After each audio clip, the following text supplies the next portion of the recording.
તો આ તરફ ભરૂચના અંકલેશ્વરની પાનોલીમાં જીઆઈડીસીમાં વહેલી સવારના સમયે ભીષણ આગ ભભૂકી।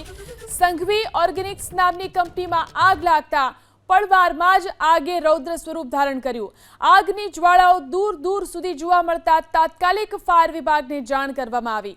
કંપનીમાં આગને પગલે નજીકમાં જ આવેલા સંજાલી ગામમાં લોકોના જીવ પડીકે બંધાયા હતા। આગને પગલે ફાયર વિભાગના 10થી વધુ ફાયર ફાઇટર્સે પાણીનો મારો ચલાવ્યો। ફાયર બ્રિગેડની કલાકોની જહેમત બાદ આગ ઉપર કાબુ મેળવવામાં સફળતા મળી। હાલમાં ફાયર વિભાગ તરફથી આગ કાબુમાં આવ્યા બાદ કુલિંગની પ્રક્રિયા ચાલી રહી છે। આગની આ ઘટનામાં સદનસીબે કોઈ જાનહાનિ થઈ નહોતી। તો આ તરફ ભરૂચના અંકલેશ્વરની પાનોલીમાં જીઆઈડીસીમાં વહેલી સવારના સમયે ભીષણ આગ ભભૂકી।